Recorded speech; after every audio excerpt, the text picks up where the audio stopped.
Vamos lá, meus irmãos, vamos lá, começando aqui nosso segundo dia de aula de metodologia científica e gestão eclesiástica. Já oramos como é costume, mas mais uma vez, graça e paz, boa noite. Graça e paz, boa noite. Boa noite, graça e paz. Durante essas primeiras aulas, estamos trabalhando sobre o tema metodologia científica e pretendo hoje concluir esse assunto. Vou deixar aqui um trabalho para os alunos que nunca fizeram essa matéria e a partir da próxima aula vamos estar trabalhando sobre gestão eclesiástica, tá bom? Como é costume, meus irmãos, vamos ler aqui um texto bíblico. Eu quero ler com os irmãos Oséias 4:6. Profeta Oséias, capítulo 4, versículo 6. Quem achar, pode ler para nós.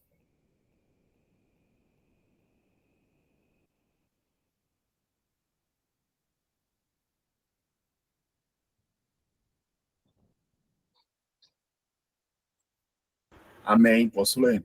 Por favor. O meu povo foi destruído porque lhe faltou conhecimento.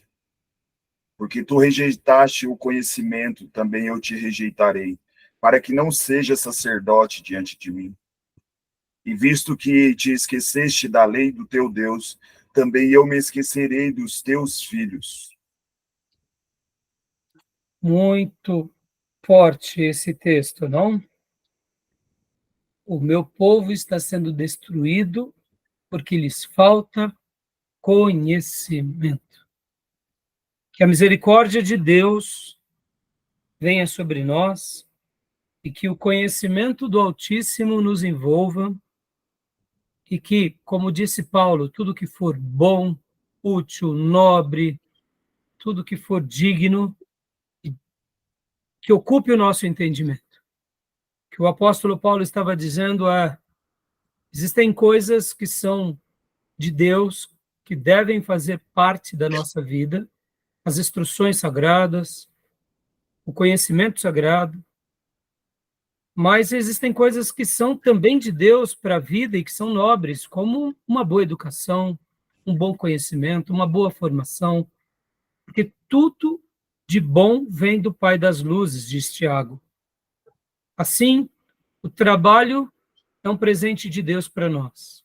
O casamento é um presente de Deus para nós. A saúde é um presente de Deus para nós. E tudo que Deus nos dá é uma bênção. E que tudo aquilo que realmente tem essas perspectivas de serem nobres, serem bênçãos, que ocupe o nosso entendimento. Amém, meus irmãos? Amém. E é por isso que a gente está aprendendo também um pouco sobre metodologia científica, que vai ser bênção para nós.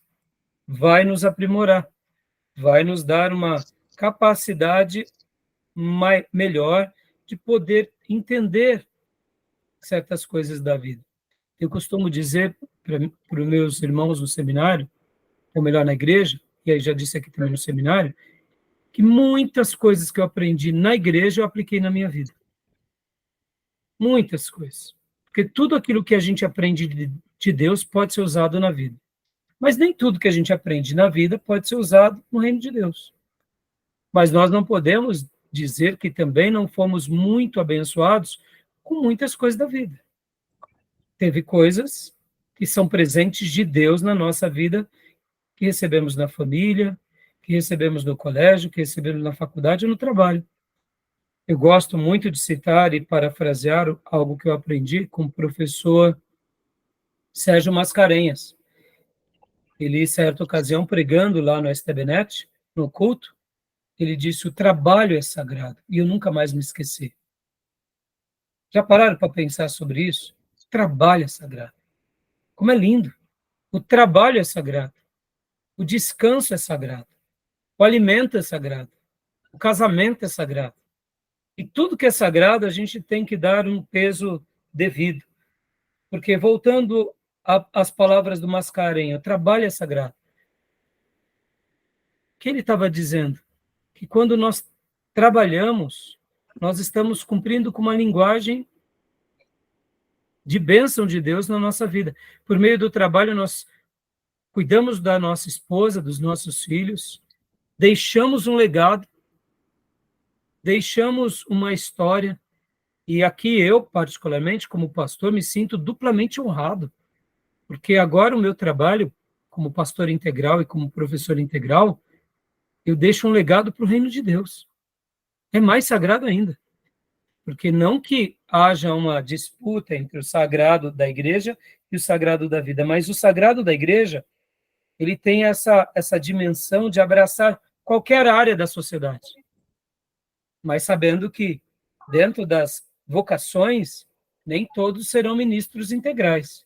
Mas aqueles que foram separados por Deus serem ministros integrais, eles acabam sendo trabalhadores de uma ordem, eu diria, mais nobre, porque nós estamos divulgando o quê? O reino de Deus entre todos. E isso é estratosférico. Tá bom, meus irmãos? O meu povo está sendo destruído por falta de conhecimento, e aqui estamos para buscar conhecimento na palavra, conhecimento na vida, conhecimento uns com os outros. Eu me recordo de algo que eu aprendi certa ocasião, numa palestra de um pastor, que infelizmente ele teve uma queda, mas durante muitos anos da vida dele eu o acompanhei, e ao pastor Bill Hybels eu lembro que ele dizia que a palavra de Deus é um livro inestimável. E como livro de Deus, olha o quanto ela não transformou gerações. E aí ele começou a falar sobre o poder de um livro. E aí ele colocou a Bíblia como esse grande livro de Deus, que transforma vidas, famílias, transforma cidades e transforma nações. Na Reforma Protestante nós vemos isso. Que por meio desse livro, Genebra se tornou praticamente uma segunda igreja primitiva. E por meio dessa Bíblia, a Europa foi transformada e depois a Nova América. E aí pastor Bill Hybels falava também sobre o poder de livros. E eu nunca mais me esqueci disso, e eu penso dessa forma também. Um livro pode ser a resposta para uma pessoa no seu trabalho. Um livro pode ser a resposta para um casal que está à beira do divórcio. Um livro pode ser a resposta para um jovem que, de repente, está pedindo a Deus uma direção do que fazer na vida. E um livro vai dar um norte para ele. Ou seja, um livro pode ser uma ferramenta poderosa de instrução, de prosperidade, de aperfeiçoamento, de tecnologia. Por meio de um livro, uma ideia que outra pessoa aprende aquela ideia, aperfeiçoa aquela ideia, pode surgir uma tecnologia nova na ciência que podem abençoar gerações. Então, que Deus nos dê muito conhecimento e que todo esse conhecimento seja guardado no nosso coração com muita humildade e que a gente possa ser ministros de Deus, servos fiéis, que propaguem o conhecimento de Deus e o conhecimento de tudo que pudermos reter para criarmos uma sociedade com as digitais do Senhor. Tá bom? Amém? Amém. Deixo essa breve meditação para os meus irmãos e vamos trabalhar em metodologia.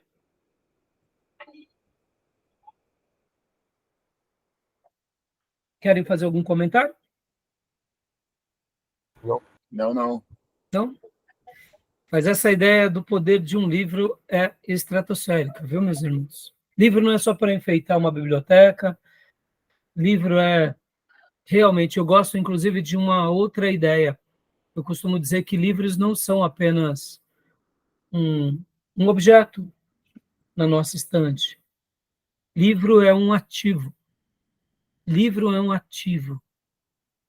Faz parte da nossa carteira de investimentos. Pensa assim. É verdade. O que um livro não pode gerar na nossa vida? Pode ser o que faz a mudança de uma chave na nossa caminhada profissional, pode abrir portas, pode abrir janelas, por meio de uma informação, por meio de uma ideia. Então, eu gosto de pensar nessa ideia, que livros não são apenas um objeto, um souvenir, né? Um artefato de colecionador, mas que livros são ativos. Logo, ele é um patrimônio, ele é um bem. Que Deus nos conceda essa mentalidade, amém? Quer Aham. falar alguma coisa, Júlio? Quer falar alguma coisa, Gil?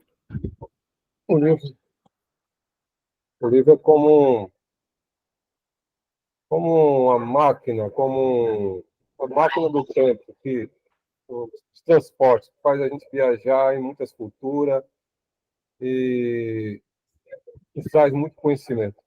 Isso aí. Muito, muito mais do que a gente imagina, né? E hoje, nesse mundo tecnológico, como mencionamos na primeira aula, como eu mencionei, citei até o reitor da Universidade de Coimbra, Antônio Novoa, ele não é mais, pelo que me parece, estive pesquisando, mas a gente está vivendo um mundo novo e a gente tem que aproveitar toda essa tecnologia como parte do nosso acervo para a gente potencializar esse conhecimento, expandir esse conhecimento e deixar com que também o reino de Deus esteja em todos os lugares, pelo poder do Espírito Santo, tá bom? Então vamos lá, meus irmãos. Vamos lá, eu vou compartilhar aqui com vocês o slide do Ribeiro, eu vou passar rapidamente para vocês. Nós começamos ele semana passada. Metodologia da pesquisa científica. Ele está abordando mais aqui a pesquisa científica, porque a ideia dele, de fato, é pesquisa. Mas vamos pensar como metodologia científica, ou metodologia do trabalho científico, tá bom? Então, eu quero rapidamente aqui, só reprisar aqui, né? Tópicos a serem abordados: introdução, informação, conhecimento e pesquisa na era Google, metodologia de estudo, pesquisa e redação de textos acadêmicos, projeto de pesquisa, produção de artigos acadêmicos, resenha, resumo e plágio, monografia, dissertação e tese, a ABNT e a padronização dos trabalhos acadêmicos, tá bom? Introdução. Aqui, inclusive, paramos semana passada, quando caiu a minha linha, né? Que eu falei sobre como funciona o mecanismo de busca do Google. Gostaram de conhecer sobre o Google Acadêmico? Eu mandei no grupo, inclusive no grupo, alguns artigos de metodologia científica que eu peguei lá no Google Acadêmico, de algumas faculdades. Interessante. Eu ainda não vi.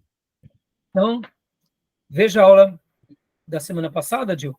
E o Google Acadêmico é uma plataforma onde ela é exclusiva para pesquisa científica.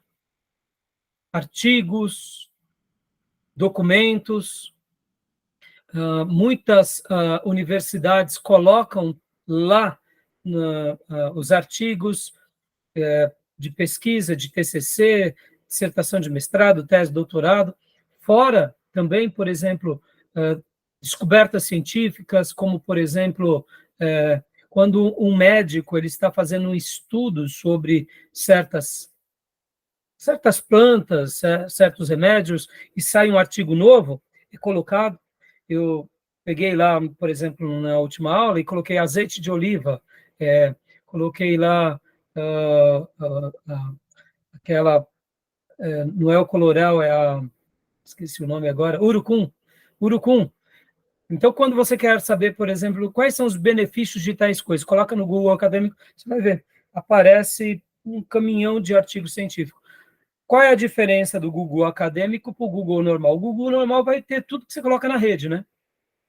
O Google normal pode vir coisa boa, pode vir coisa ruim, pode vir de tudo que é lugar, principalmente quando uma pessoa ela sabe as linguagens da tecnologia, então ela explora muito bem as dinâmicas da internet. Então você vai fazer uma pesquisa, aparece muito aquela pesquisa, mas muitas vezes é mais fruto do marketing, do investimento, e no Google Acadêmico já não. Pode existir que tenha isso, mas o Google Acadêmico é uma coisa mais séria. Por exemplo, os malefícios de tal coisa, os benefícios dessa fruta. Então, assim, é muito interessante, dá para a gente aprender muita coisa, tá bom?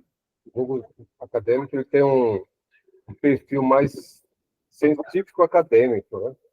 Então se restringe a essa especificidade. Exato. Então, Né?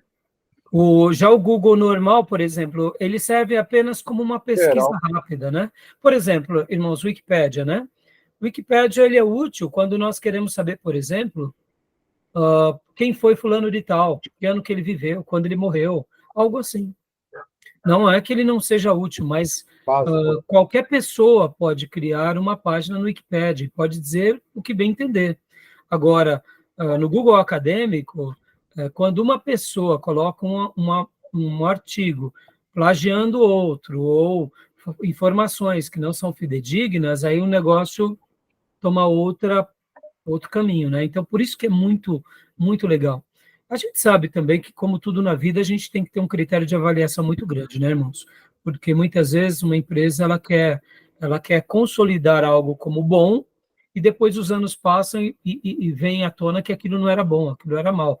Vocês vão lembrar que há anos atrás o ovo era mal visto como é, gerador de colesterol. E a gente vê que o ovo, pelo amor de Deus, né? O ovo é uma coisa, um alimento praticamente contém nele todas as vitaminas e proteínas que a gente precisa para estar vivo. A única coisa que não tem nele é a vitamina C. Então, pode ver que muitos animais sobrevivem com ovo. O ovo, pelo amor de Deus, da linha dos melhores alimentos do mundo, ele está entre os 10 melhores, porque ele já vem encapsulado. A natureza fez tudo perfeito, né, irmãos? Então, só não tem vitamina C no ovo, né? Então, assim, percebam, o problema não está no ovo, estava como se fazia aquele ovo, carregado de óleo, fritado, né? Então, quer dizer, então muitas coisas a gente tem que questionar, mas, assim, o Google Acadêmico é muito bom, tá bom? Sem entrar nos méritos aqui. Agora, voltando aqui sobre essa questão da internet, né? Vamos lá, rapidinho. Bom, como funciona o mecanismo de busca, nós já sabemos, né? Quantidade de vezes que um assunto é citado em vários sites, busca feita por palavras e não por tema, não há um bibliotecário especializado, é um processo mecânico de busca que reduz em muito a qualidade da pesquisa, depende muito mais da qualidade e conhecimento prévio de quem pesquisa para colocar palavras certas e fazer o próprio filtro do que do próprio mecanicismo. É um mecanicismo que depende da inteligência coletiva e da ignorância coletiva. Estamos dependendo de uma única fonte para nos dizer o que é relevante ou não. Ou seja, a gente tem que ter esse senso crítico tanto no Google quanto em todas as plataformas de pesquisas que existam ou venham a existir na internet. A gente tem que saber que, ainda mais agora com inteligência artificial, até nisso a gente também tem que tomar um certo cuidado. É uma inteligência, como o nome diz, mecânica, né, artificial. Então, aqui, isso no ano de 2013, o professor Ribeiro coloca todos esses outros mecanismos de buscas, né? Alguns deles já nem existem mais, outros foram criados. E agora aqui falando um pouco sobre metodologia de estudo, pesquisa e redação de textos acadêmicos, né? Só citando rapidamente aqui para vocês, né? Leia para nós, meu irmão Júnior, por gentileza, essa parte.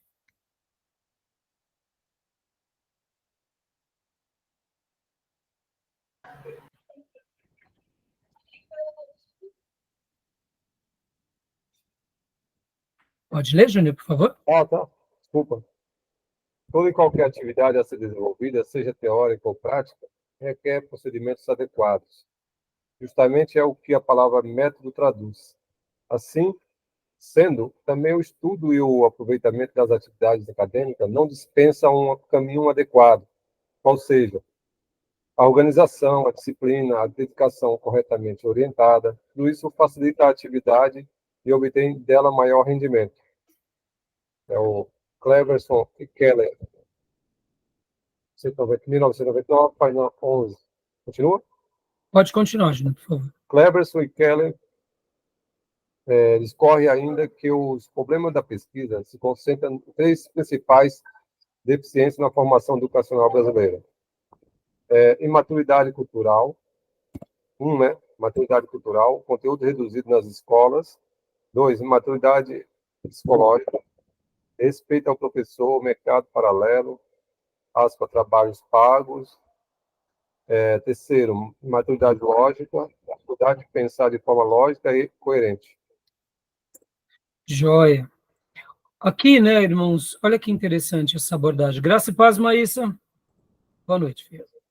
Olha que interessante, irmãos. Como a gente falou há pouco, quando vamos fazer uma pesquisa, um trabalho científico, uma pesquisa científica, a gente tem que ter essa maturidade de poder saber que nós não podemos desprezar a questão dos métodos. E nós também temos que ser seletivos com relação àquilo por onde pesquisamos. Nós não podemos ser como uma manada, porque há pouco o próprio Ribeiro mencionou que as questões, quando buscamos pela internet, como ele citou bem aqui, pouco, né?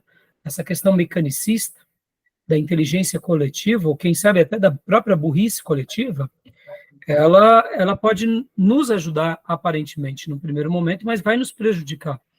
E podem ver que a televisão, assim como todo meio de informação, eles tentam gerar um conhecimento de massa sem uma perspectiva de autocrítica. E nós, como seminaristas, estudiosos, precisamos ter essa perspectiva crítica sempre muito bem aguçada em nós. E também ter métodos, né? Deixa eu fazer aqui alguns apontamentos, né? Por exemplo, irmãos, parece simples, mas aqui o autor ele comentou que existe, o professor Ribeiro, né? Maneiras, né? E certos níveis que ele comenta aqui, olha só, Cleverson e Kehler discorre ainda que os problemas da pesquisa se concentram em 3 principais deficiências na formação educacional brasileira: imaturidade cultural, imaturidade psicológica, imaturidade lógica, e eu poderia até acrescentar aqui dificuldade de leitura. As pessoas não sabem ler. Podem ver. Quando eu falo saber ler, não é passar pela alfabetização, mas é saber ler criticamente um texto. Nós não fomos treinados, a escola não nos treina. É óbvio que quem teve uma formação boa, numa escola boa, e veio de uma família, eu diria, aí onde entram aquilo que eu gosto de chamar sobre famílias ricas, não somente de monetárias, mas ricas intelectualmente, porque é natural que essa riqueza intelectual uma hora gere riqueza monetária, mas você há de convir comigo que, em virtude do país que vivemos, nem todos aqueles que são ricos intelectualmente tiveram condições de se tornar ricos monetariamente. Pegamos, por exemplo, exemplos aqui de escolas no Nordeste brasileiro, lá no sertão do Agreste, em que são professores maravilhosos, que são ranqueados nas notas melhores do país, e quando a gente vai ver a situação econômica deles, é uma vida muito paupérrima. Por enquanto é paupérrima, que as próximas gerações não serão.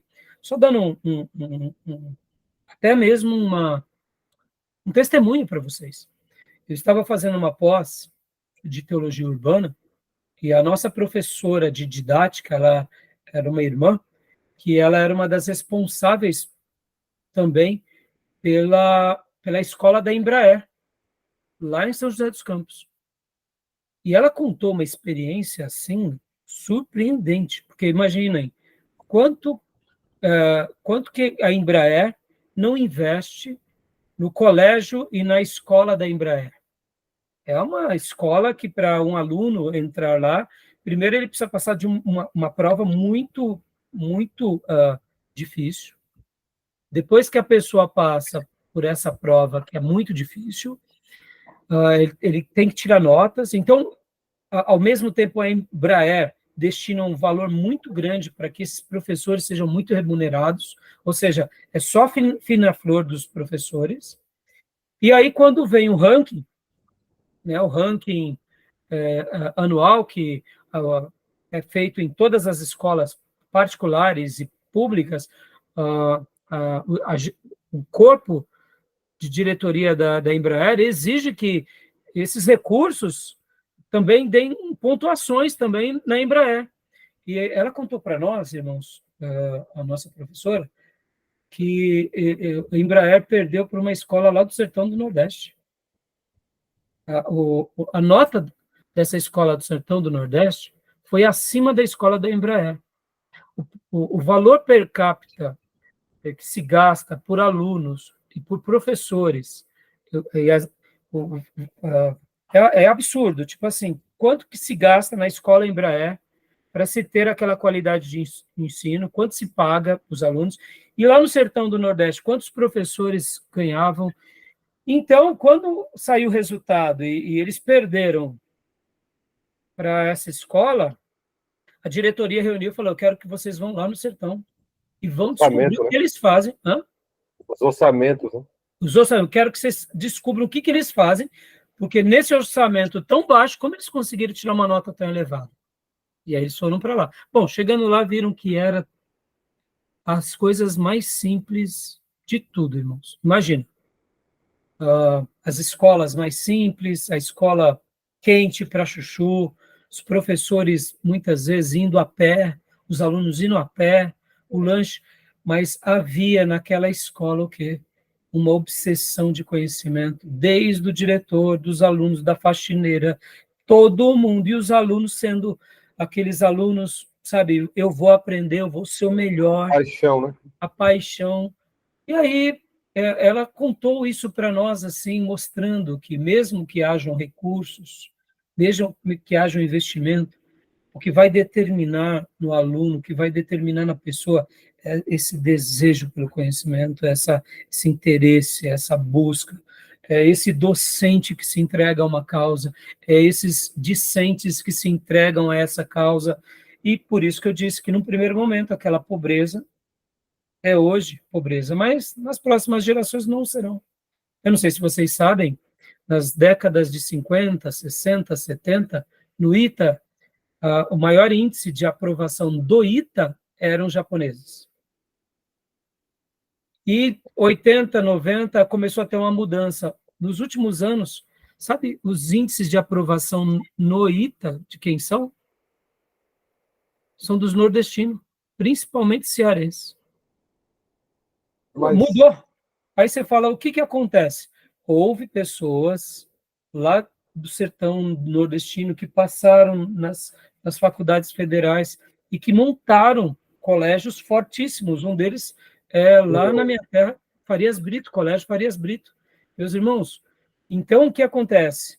Eles criaram uma cultura de ensino e isso vai fazendo uma mudança na chave. Eu me lembro de uma moça da nossa igreja, que ela, inclusive, é uma engenheira civil, e ela ganhou bolsa, inclusive, na São Judas. E um dia ela estava nessa fase de vestibular e ela falou, pastor, eu fui conhecer os meus primos lá no sertão do Nordeste, e quando eu cheguei lá, eu fiquei envergonhada, porque todos eles falavam inglês e eu não. Um inglês, assim, arrastado, né? Mas todos eles eu não. Eu cheguei lá achando que eles eram assim mais limitados, falavam inglês, tiravam excelentes notas. Eu fiquei morrendo de vergonha. Então, por que eu estou falando tudo isso, meus irmãos?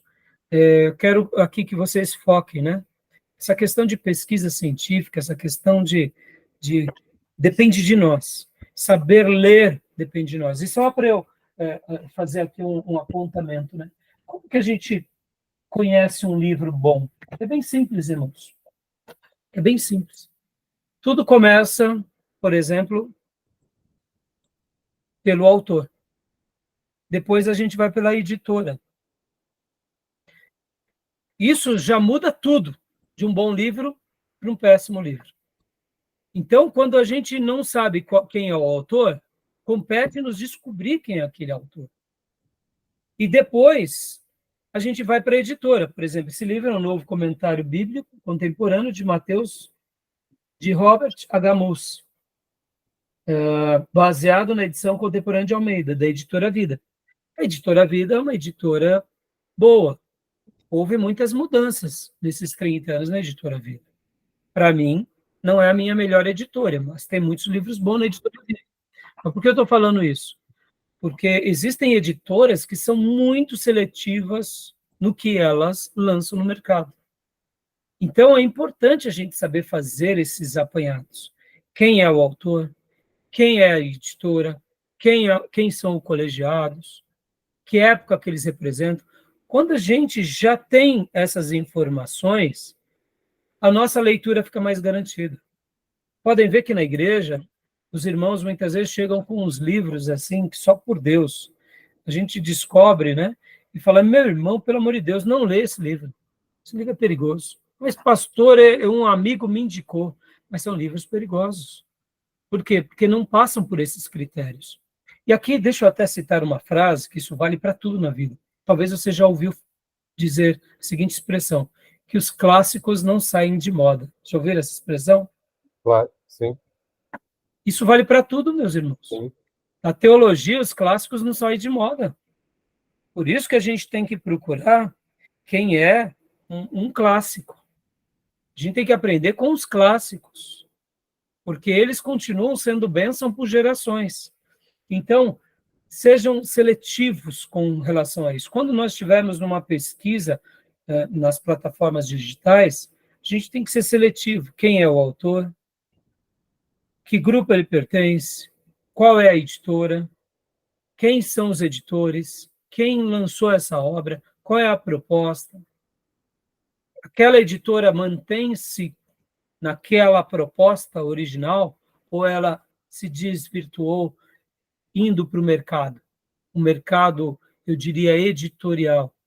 É importante que uma editora ganhe dinheiro? É importante, mas é mais importante do que ela se mantenha fiel à sua proposta original? Então, percebam, são coisas que a gente tem que saber criticar. Então, aqui o Ribeiro, nesse material há pouco, que a gente estava lendo, ele menciona um pouco sobre isso, que, de fato, vou até reproduzir novamente para vocês. Graça e paz, Wesley. Paz, senhor. Então, voltando aqui, olha só.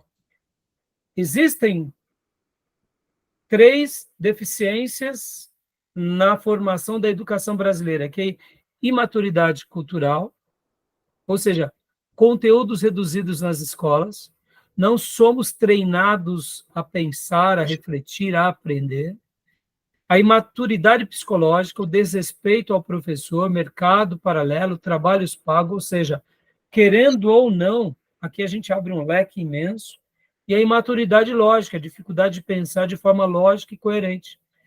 E como eu disse, dentro da imaturidade cultural, a gente poderia colocar, ou até acrescentar um quarto problema, que seria essa ideia sobre a dificuldade de se ler, né? Podem ver, as pessoas não sabem ler, não aprenderam a ler. Isso é um problema, né? Uhum. Querem fazer algum comentário sobre isso? Sobre o ITA que você mencionou, eu sempre acompanhava no vestibulado, agora nunca mais, né? O ITA aí, a predominância era sempre filho de descendente de asiático, né? Sim. Sempre, porque eles têm uma afinidade maior com exata, né? Física, sim, matemática. E se você olhar, você falou que agora já está mais dividido, né? Tem muito Nordeste, etc. Se olhar na área do direito, na área mais de humanas, eles não têm muita afinidade, os asiáticos, eles são mais para exata. No direito, da mesma forma, você não vê muito. Exatamente. Né? Mas é muito interessante isso, e assim, irmãos, deixa eu até falar uma coisa aqui para vocês. Talvez vocês já ouviram falar no cursinho da Poli, né? Sim. Era aqui em Itaquera, que agora mudou. Ele nasce de um grupo de irmãos que se formam na USP, e aí eles criam o cursinho da Poli, que é o cursinho preparatório para fazer com que pessoas mais de um poder aquisitivo inferior entrem na USP. Social, né? E agora a proposta deles é maravilhosa. Ou seja, irmãos, a gente tem que vislumbrar esse tipo de coisa. Nas nossas igrejas, nós precisamos incentivar as pessoas a entrarem nas universidades, fazerem mestrado, serem vozes lá dentro, serem grupos fortes, não ter medo de estudar, porque é um espaço que é dominado, né, pelos ricos, porque eles tiveram uma boa formação, ou seja, a imaturidade cultural ela é minimizada entre os ricos, porque desde cedo eles estão num network muito elevado, eles estão num lugar onde os pais pagam dinheirão ali no colégio ou no ginásio, e os pais exigem que os filhos aprendam, tem professores particulares, naturalmente, a imaturidade psicológica, a imaturidade lógica é minimizado. E por isso, quando eles vão fazer os seus vestibulares, eles acabam entrando. Quando eles não conseguem ter um preparo, eles pagam os melhores cursinhos para entrarem e entram nas faculdades particulares, nas públicas, né? Então, a gente não pode deixar. Olha, eu peguei aqui um artigo, vou compartilhar aqui com vocês, rapidamente. Olha só, esse artigo aqui do Comum. Olha só. Vocês já ouviram falar na escola Comum, né? Comum, conheço. Então, olha só. É o método dele da Método Comum, né? Ó, comum, que é a repetição, né? isso. Estão vendo? Sim. Eu só vou pegar aqui uma simples abordagem. Olha só, o tema que eles estão colocando aqui, tipos de leituras, quais são as principais que existem. Então, só vou fazer uma citação, né? Quantos tipos de leitura existem? Leitura literal, leitura mecânica. A literal é aquela... Estou morrendo de fome. Leitura mecânica é aquela que a gente acaba lendo de uma forma mais, como o nome já diz, de forma mecânica. Leitura rápida, leitura reflexiva, leitura oral, leitura silenciosa, leitura inconsciente. Então, existem vários tipos de leitura, eu só quis citar aqui para vocês, porque qual é a nossa proposta no nosso curso, meus irmãos? Nossa proposta é termos um tipo de leitura aonde nós, e de pesquisa, aonde nós aprendamos de fato, né? No módulo aqui, Educação Religiosa 1, eu passo um vídeo de um professor de cursinho para vocês, se vocês quiserem, depois eu mando até no grupo, que ele fala muito sobre isso, sobre decorar e aprender. Durante muitos anos da minha vida, eu fui um estudante que decorava para passar, mas eu não aprendia. E ali houve uma mudança. Lembra desse vídeo, tio? Lembro sim. Ele é fantástico, irmãos. Ele é um professor de cursinho. Inclusive, ele faz esse tipo de comentário. Ele fala assim, que países que existem cursinho já é uma evidência de que o ensino é muito ruim. É Porque não deveria existir cursinhos. Sinal que a escola pública está deficitária. Exatamente, é uma evidência. No entanto, a gente vai ser contra? Não, a gente acaba sendo a favor. Gera mercado. Como... Hã? Gera mercado. Sim, gera mercado, mas não só isso também, é o caso do cursinho da Poli. Você acaba fazendo com que aquelas pessoas entrem. Eu lembro que quando meu filho, ele acabou o seu colégio, meu filho mais velho, ele fez colégio aqui numa região, e durante anos, essa escola ela tinha tradição de preparar os alunos para a USP. Sim. E quando ele entrou no colegial, eu vi que alguma coisa mudou, mas eu acabei não me apercebendo. E quando ele terminou o terceiro ano do colégio, os professores diziam, não, a USP mudou, a USP mudou. Eu falei, que USP mudou? Nada. Eu quase fui lá na escola até questionar esse tipo de informação com o diretor pedagógico. Bom, quando ele foi fazer o cursinho da Poli, meu filho, ele falou, pai, agora eu entendi o que você dizia. Lá eram 300 alunos querendo entrar na USP. E o colégio particular que o senhor pagava estava falando que a USP tinha mudado. Eu falei, mudou na cabeça desse diretor pedagógico e mudou porque agora eles precisam ter uma nova linguagem para aqueles clientes, porque senão os clientes, infelizmente, iam, os pais, né, no caso, iam questionar essa direção. Bom, não quero entrar muito no mérito, não, mas... A discussão aí, ela entra em vários setores da sociedade. Por exemplo, quando o setor público ele é deficitário, ele não tem oferta e qualidade, o que acontece? Na educação, as escolas particulares, os cursinhos. Na saúde, os planos de saúde. Não tem o que fazer, Júlio. Não tem que... Por isso que, assim, é o menos mal, é o mal menor. Por isso que eu não sou contra. E esse material, eu vou passar para vocês depois, para vocês verem, há uma diferença. Qual é a proposta aqui, irmãos? É ler, mas não apenas ler, mas aprender. Aprender e muito sobre o que a gente lê. Tá bom? Os russos, eles adotam os dois, né? Tanto a reflexiva do aprender, quanto também o método repetitivo. Para Sim, ter sim, a consistência, a coisa fixar as sim, duas sim. coisas. É. E assim, irmãos, o que eu queria dizer aqui para vocês, né? Tentem, quando vocês estiverem sempre estudando algo, pesquisando, fazendo uma, um, uma, um trabalho, uma metodologia científica, um trabalho científico, procurem exercitar isso. Eu aprendi. Se eu não aprendi, vale a pena parar. Fazer menos, mas fazer mais excelência. Por quê? Porque quando nós de fato aprendemos, nós introjetamos na parte boa do nosso cérebro que a gente não esquece nunca mais. Quando nós decoramos, nós utilizamos a parte do cérebro momentânea. Essa parte da frente do nosso cérebro ela é para reações rápidas. Direita, esquerda, para, volta, passo para trás, passo para frente. A gente não absorve isso e essas informações, elas não são introjetadas na parte principal do nosso cérebro. Quando nós, de fato, aprendemos algo, nós jogamos dessa parte que seria a frontal para a parte que é a memória permanente. Ou seja, é como alguém que aprendeu a andar de bicicleta, ele nunca mais esquece. Mesmo que ele perca as suas faculdades motoras, ele sempre vai ter a lembrança. E se ele perder a mobilidade das pernas, ele vai ter o equilíbrio. Por quê? Porque ele aprendeu. Ele não vai ter as pernas.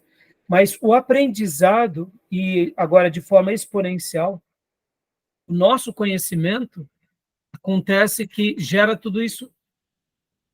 Nosso conhecimento gera tudo isso em nós. Por quê? Porque o conhecimento pode fazer com que a gente, de fato, aprenda e nunca mais esqueça. Por isso que aqui eu estou gastando esse tempo, eu trabalho mais sobre esse assunto em educação religiosa, que a gente acaba trabalhando um pouco mais em pedagogia, mas não poderia dizer de deixar de dar essa dica. Só uma dica aqui, irmãos. Tem uma leitura crítica, uma leitura questionando o texto, relendo. Se você tem dificuldade de concentração, leia em voz alta, para que a sua assimilação seja melhor.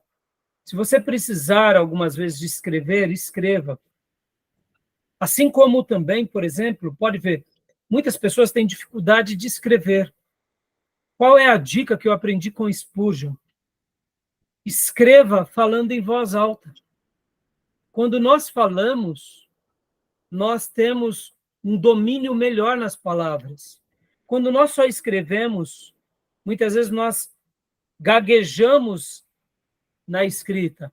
No momento em que vamos falando e escrevendo, a nossa leitura flui, a nossa escrita flui. E assim como falar e escrever é um treino e é um desenvolvimento, ler em voz alta acaba sendo também um treino e uma forma de assimilar melhor, tá bom? Para que a nossa leitura, é óbvio, se torne mais produtiva, tá bom? Mas aqui, hoje, a proposta é simplesmente pincelar esse artigo aqui do Ribeiro rapidamente, para a gente continuar o nosso assunto. Fala, Júnior. Sobre isso que você está falando aqui, essa divisão do córtex, né, ou massa cinzenta, eu lembro muito bem que minha mãe teve parece um AVC, não sei, a época, e a fonoaudióloga, ministrava a aula para ela, e ela dizia que a parte direita era menos complexa, que você responde e você constrói as palavras mais simples. O lado esquerdo já é mais complexo, é mais frase, é mais interpretativo. E ele fez essa divisão, né? Dos dois lados. E aproveitando a sua informação, Júnior, tem cientificamente, realmente, uma parte do nosso cérebro é áreas de gramática e outra é áreas de lógica, falando um pouco sobre essa complexidade. É isso mesmo, é isso aí. Irmãos, o nosso cérebro é uma máquina maravilhosa. Bom, continuando aqui rapidamente, irmãos, esse slide, vamos lá. Então, leitura para pesquisa. Aqui o pastor Ribeiro vai dar umas dicas sobre leitura de pesquisa, como se fazer, difere de leitura de entretenimento, difere de leitura que geralmente fazemos na graduação, só para ter um primeiro contato com o texto. A leitura para pesquisa, principalmente na pós-graduação estrito sensu, mestrado e doutorado, deve ser específica, tema escolhido, cuidadosa, reflexiva, crítica, um confronto de ideias entre o leitor e o autor, não se pode discordar de tudo, nem concordar com tudo. Assimilativa, certos autores são autoridades reconhecidas em determinados campos e a leitura deles deve ser assimilada de forma a aprender os conteúdos sem deixar de comparar com outros autores igualmente conhecidos naquela área. Perceba que aqui o professor Ribeiro, doutor hoje Ribeiro, ele está falando sobre trabalhos de pós, trabalho de mestrado, doutorado. Mas aqui, irmãos, a gente vai para o nosso curso também médio e bacharel. Pode ver que eu ensino vocês a ter o que? A gente tem que ter o que? Uma leitura diferente de uma leitura de entretenimento. A gente está aqui fazendo uma leitura de pesquisa, pensar, refletir, argumentar. Quantas são as vezes que vocês comentam comigo, principalmente teologia sistemática, professor, pastor, por que o autor disse isso? Por que ele disse aquilo? Quantas são as vezes que eu falo, olha, irmãos, aqui eu não concordo com o autor, aqui eu não penso igual. Eu levo vocês, eu gosto de fazer perguntas, né? Aí onde entra a maiêutica socrática, Sócrates ensinava os seus pupilos, os seus alunos, por meio da pergunta, da maiêutica. Quantas vezes eu fico fazendo perguntas para vocês? Para quê? Para vocês realmente terem esse senso crítico, né? Confrontando autores, aprendendo com eles, mas ao mesmo tempo concordando, mas não concordando com tudo, e discordando, mas também não discordando de tudo, tá bom? Beleza? É assim que a gente tem que estudar, irmãos, é assim que serve até na igreja. Método, né? Hã? Jesus também usava esse método também. Sim, Jesus, claro. E vocês? O que é que vocês dizem? Lembra lá? Isso, exatamente. E Paulo, então, né, também, né, pode ver. Todos os professores antigos, eles faziam isso, né, Júnior? Continuando aqui, aí o pastor Ribeiro vai mostrar como que faz fichamentos, ele vai dar vários exemplos, tá vendo? Depois vocês podem olhar aqui melhor. Aí ele vai falar sobre os fichamentos, não quero entrar muito no tema agora. Tipos de trabalho acadêmico, ele vai falar sobre os tipos, já mencionei na aula passada, monografia de graduação, TCC, dissertação de mestrado e tese de doutorado. Redação, ele vai falar um pouco sobre redação. E o projeto de pesquisa, né? Ele vai falar um pouco sobre como funciona um projeto de pesquisa. Vai dar aqui categorias de um projeto bem elaborado. E eu só estou pegando esse material aqui para vocês terem uma noção, tá bom? Elementos de projeto de pesquisa. Aí ele vem e fala o que tem que ter no projeto de pesquisa. Aí aqui vem os pontos, introdução, objetivo, justificativa do tema, aspectos teóricos, fundamentação, análise crítica dos autores que já trabalharam o tema, bibliografia, sumário provisório, os itens e subitens preliminares, cronograma de trabalho para 2 anos. No caso aqui, porque era uma pós, estrito sensu. Resenha, resumo e plágio. Olha só que interessante. Aqui o professor Ribeiro ele vem falando sobre o que é uma resenha crítica, ele dá uma síntese, e aqui ele vai falar também o que é um resumo. Então, depois vocês podem estar olhando com mais cuidado. E aqui ele vem falar sobre o plágio. O que é o plágio? Plágio, eu quero até ler, né, de acordo com o NER, o plágio acadêmico se configura quando o aluno retira, seja de livros ou da internet, ideias, conceitos e frases de um autor que as formulou e as publicou sem lhe dar o devido crédito, sem citá-lo como fonte de pesquisa. Por exemplo, esse material do nosso querido, amado professor doutor Ribeiro. Eu poderia estar pegando todo esse material falando que é meu. Isso é plágio. Seja patenteado também, né? Hã? Desde que esteja patenteada também. Sim, né? Mas né, para nós, né, Júnior? A gente sabe, um cristão, né? Claro, ele é importante patentear, mas para nós o patentear é só uma questão legal, porque se ensina ou não, né? Sim, questão moral, né? Mas hoje, quando se rouba uma música, se rouba um livro, meus irmãos, eu acho que esse camarada que faz isso já vai para os quintos, né? Com todo respeito, tá, irmãos?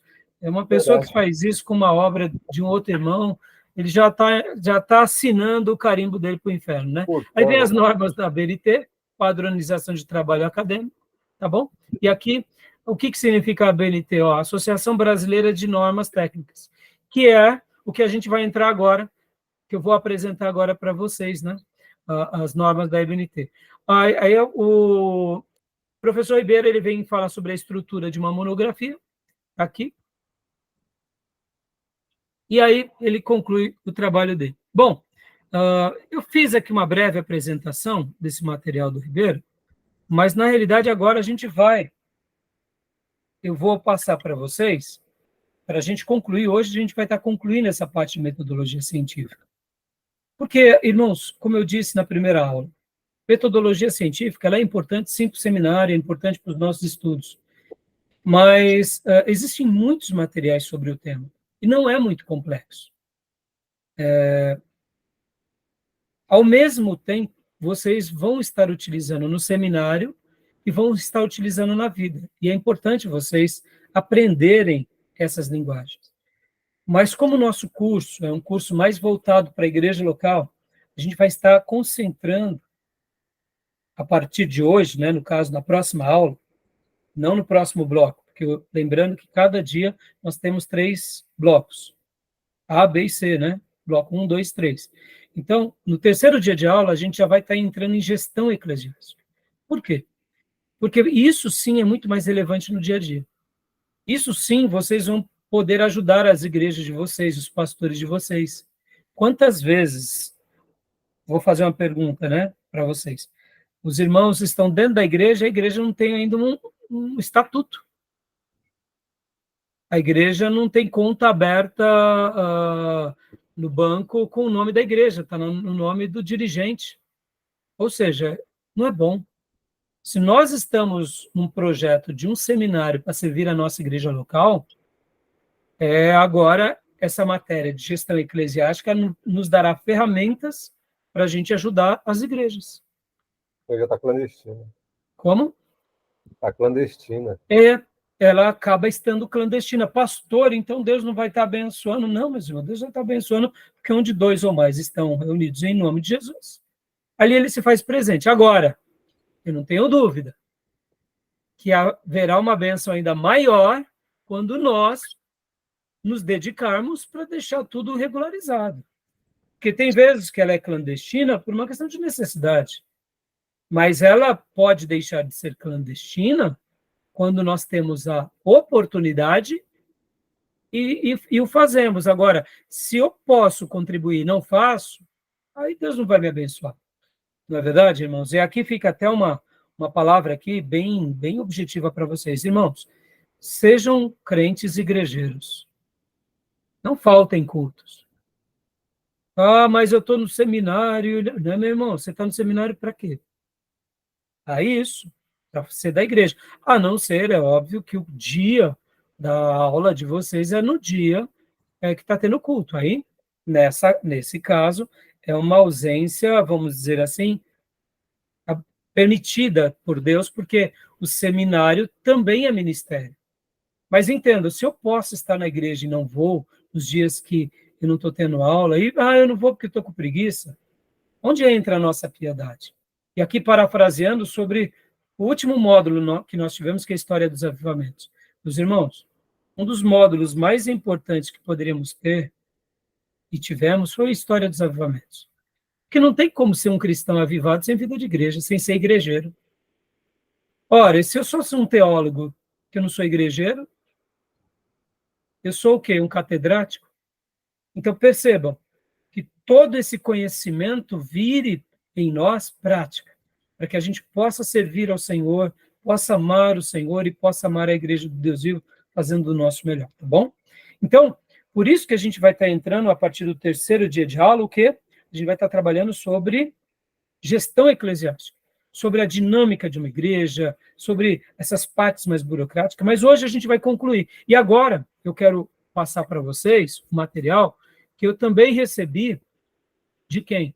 Do professor Sandoval, lá da FABC, Teológica, Teologia da FABC.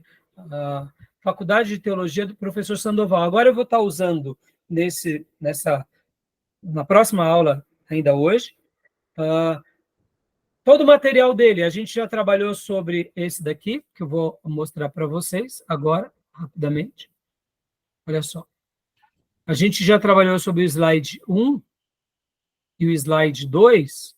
Nós falamos na aula na semana passada sobre as definições de metodologia científica. Vou até mostrar novamente para vocês, só para refrescar a memória.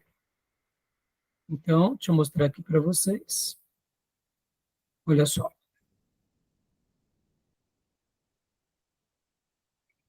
Compartilhar aqui.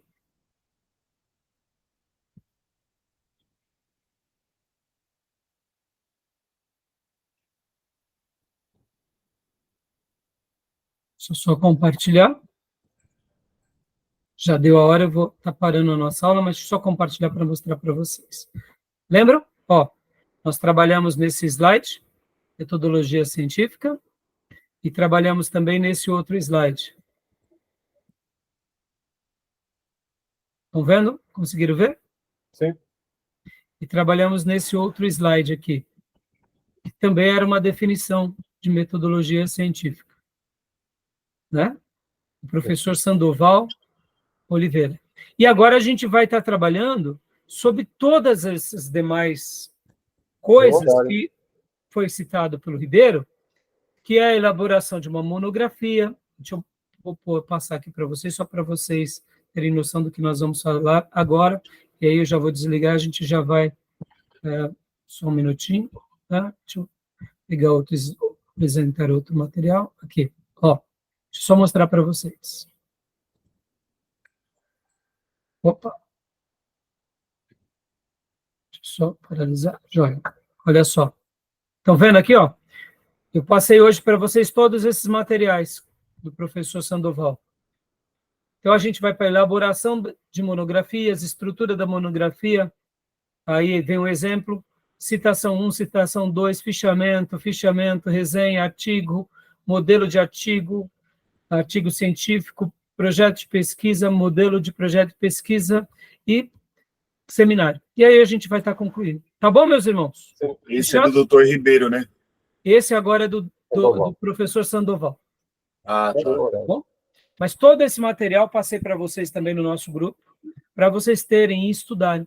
Bom, e o trabalho que eu vou pedir para vocês, qual vai ser? Quem já fez esse módulo, que é o caso do Júnior, e é o caso também da Maís, vocês vão me encaminhar a grade curricular da faculdade de vocês, contendo para a gente colocar no nosso dossiê, eliminando esse trabalho. E os demais alunos que não fizeram metodologia científica, o que vocês vão fazer? Qual que vai ser o trabalho que vocês vão ter que fazer? Vocês vão pegar um trabalho antigo que vocês já fizeram. Antigo Testamento, Novo Testamento, qualquer um. E vocês vão colocar nas normas da ABNT com tudo que vocês aprenderem hoje, e aprenderam na semana passada, da aula da semana passada, e que forem tirando dúvidas comigo nos nossos momentos de dúvidas que a gente tem ali no nosso grupo de WhatsApp. Tá bom? Então, vocês vão pegar e vão padronizar, literalmente padronizar segundo as normas da ABNT. E aí vocês vão me encaminhar esse material e esse vai ser o trabalho. Pastor Rai, mas só isso? Irmãos, isso daí vocês vão... Enquanto vocês estiverem estudando e fazendo a pós-graduação, indo para o mestrado, doutorado, vocês vão precisar indo se atualizando sobre essas normas, fazendo ali os acréscimos do que precisar, e é assim a vida acadêmica, tá bom? Vai ser, mas assim, no dia a dia, é mais voltado para estudos acadêmicos. É então, por isso que eu... Hã? É o histórico? Isso, histórico, né, Júnior? Eu não te contei nada. Eu acho que você já mandou depois. Inclusive, eu tenho uma pós lá de direito público que eu fui tirar o diploma e eles rasurou todo. Aí eu mandei lá pedir uma segunda via, a faculdade cobrou R$450. Eu falei, então... Fique sem. Bom, acho que vou pegar. Sem diploma, né? R$450, olha aí. Esse foi em 2022. Pois é. Mas é isso, tá bom? Aí qualquer dúvida eu vou esclarecendo para vocês. Tá bom, Gil? Isso vai ser para o Gil, para Johnny e para a irmã Cleusa. Se o Júnior e a Maísa quiserem fazer também, né, Tá bom. não tem problema. Mas se vocês já fizeram na faculdade, já sabem a linguagem, né? Como eu disse, irmãos, isso é mais uma linguagem acadêmica, né? Tá bom? Beleza? Alguma dúvida? Já Ok, deu a pastor. hora. Joia, já deu a hora? 1 hora, Joia. deu. Isso. 1 Então hora. vamos parar aqui a nossa gravação, vamos para o intervalo e logo na sequência a gente retoma. Tá bom, meus irmãos? Ok. Vou parar aqui.